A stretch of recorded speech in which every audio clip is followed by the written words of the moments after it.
Shaitan promised Allah subhanahu wa ta'ala 4 things.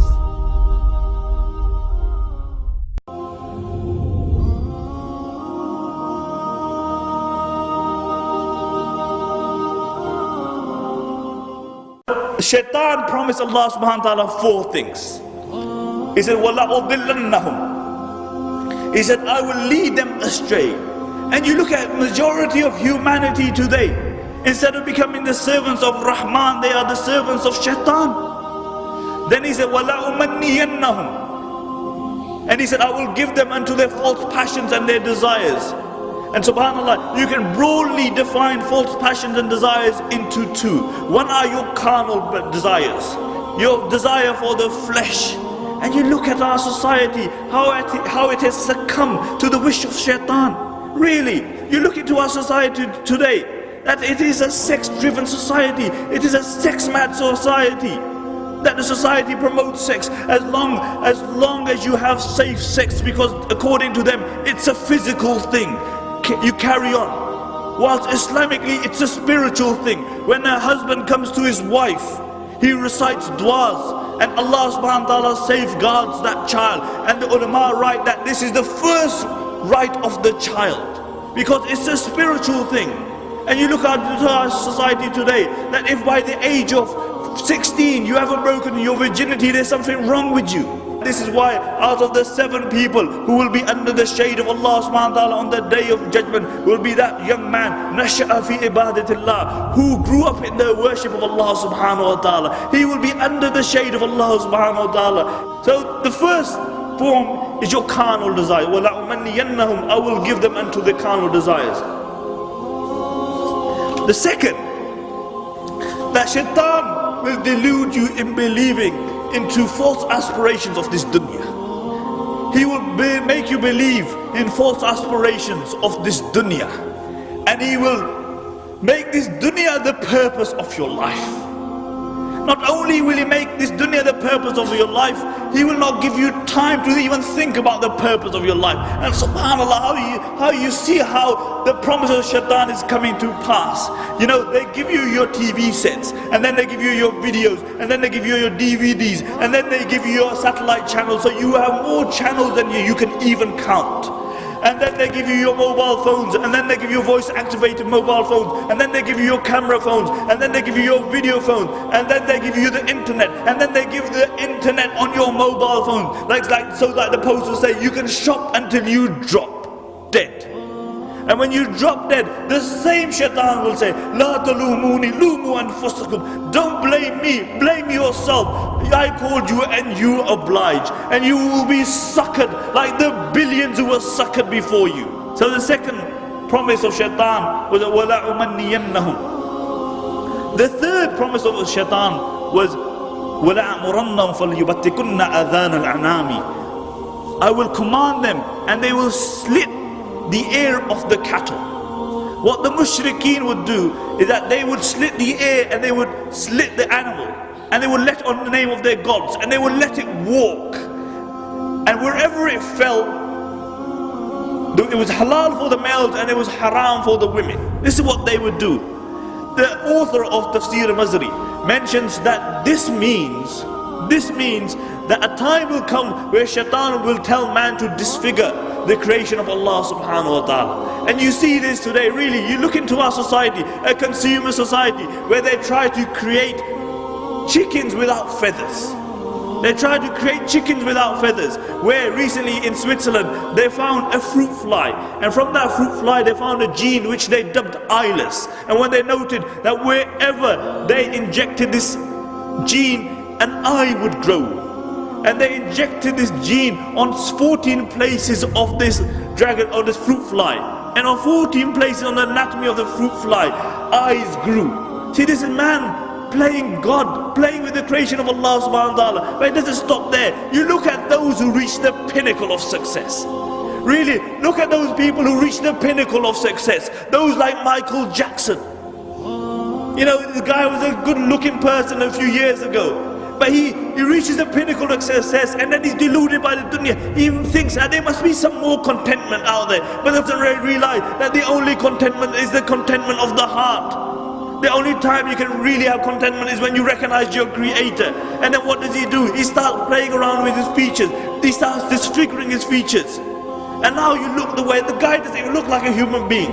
Because this is what Shaitan said, I will command them and they will change, disfigure the creation of Allah subhanahu wa ta'ala. And the fourth promise of Shaitan is, وَلَأَعْمُرَنَّهُمْ فَلْيُغَيِّرُنَّ خَلْقَ اللَّهِ. I will command them and they will change the creation of Allah subhanahu wa ta'ala.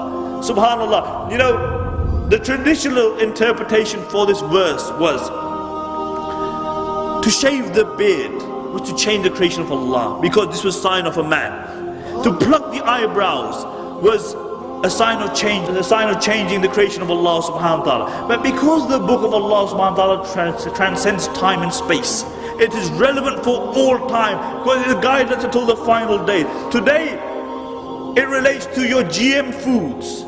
This is changing the normal process, changing the creation of Allah subhanahu wa ta'ala. See, when they take the antifreeze gene from the Arctic fish and they inject it into your tomatoes so they have longer shelf lives, this is playing with the creation of Allah subhanahu wa ta'ala. Because believe it or not, fish don't have relationships with tomatoes. It doesn't work like that. This is GM food. You're playing with the creation of Allah subhanahu wa ta'ala. And look, what could be a greater change in the creation of Allah subhanahu wa ta'ala? What could be a greater change in the creation of Allah subhanahu wa ta'ala? That a man transforms into a woman and a woman transforms into a man. And this was the fourth promise of Shaitan. And you see it coming to pass today. What greater change could there be? That a man becomes a woman and a woman becomes a man. And Shaitan says, I will command them and they will change the creation of Allah subhanahu wa ta'ala. And then the Prophet ﷺ said, hold on to the book of Allah. فِي نَبَأُ مَنْ كَانَ قَبْلَكُمْ وَخَبْرُ مَا بَعْدَكُمْ وَحُكْمُ مَا بَيْنَكُمْ. And the book of Allah subhanahu wa ta'ala is a hukm between you. It is a thing which passes verdict between you. هُوَ الْفَصْلِ لَيْسَ بِالْحَصْلِ. The Prophet ﷺ articulated this 1400 years ago, that when the Muslims will think that their honor lies somewhere else, that Allah will disgrace them.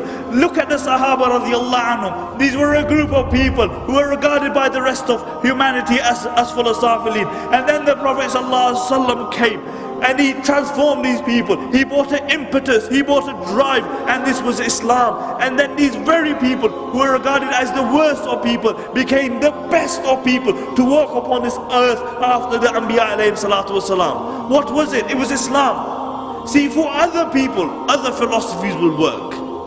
For other people, other ideologies will work. But for the Muslims, nothing besides Islam will work. Because this is ummah regarding what the Prophet Allah subhanahu wa ta'ala articulates in the Quran. كُنْتُمْ خَيْرَ أُمَّةٍ أُخْرِجَتْ لِلنَّاسِ تَأْمَرُونَ بِالْمَعْرُوفِ وَتَنْهَوْنَ عَنِ الْمُنْكَرِ. That you are the best of creation.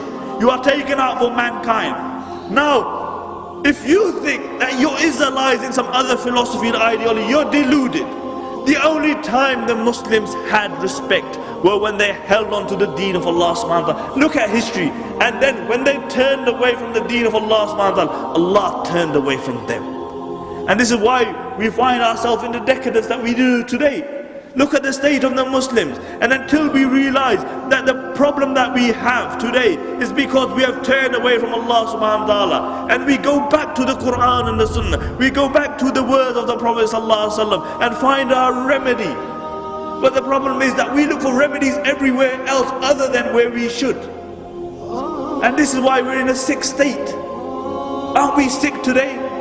Aren't the minds of the youth confused? What should we hold on to? Aren't the hearts sick? Because society has many impulses. It will tell you, pull you in many directions. And then the more direction you go, the more confused you will be. Do you know what causes seasickness? Seasickness. Do you know what causes it? See, the ears send a message to the brain that, you know, when the boat rocks, that there's something wrong. And the eyes send a message to the brain, no, I see everything's fine. So you have two confusing messages going to the brain. And as a consequence, you feel sick, you vomit. You feel sick. And this is why today you will find that the Muslim Ummah is sick, because we are pulled in so many directions. The minds are sick, the hearts are sick, the brains are confused. And the only thing which remedies seasickness is what? That when you come up to the top deck and you look at something which is totally straight, like the horizon, then all the confusion is removed. And similarly, there is only one guidance for us. And Allah subhanahu wa ta'ala states this in the beginning of Surah Qaf. He says, Alhamdulillahi allazi anzala ala abdil kitaba wa lam yaj'al lahu iwaja. All praise be to Allah subhanahu wa ta'ala, who has revealed on the Prophet sallallahu alaihi wasallam, his servant, a book, and he has left no crookedness in it. And until we return to a book which has no crookedness, we will remain in the confusion that we find ourselves in today. May Allah subhanahu wa ta'ala make us from amongst those who follow the sunnahs of the Prophet sallallahu alaihi wasallam. May Allah subhanahu wa ta'ala make us from amongst those in a time of fitna go back to the book of Allah subhanahu wa ta'ala. May Allah subhanahu wa ta'ala keep us united in this dunya, and may Allah subhanahu wa ta'ala reunite us in Jannatul Firdaus. Subhanaka wa bihamdika, nashhadu an la ilaha illa anta wa nastaghfiruka.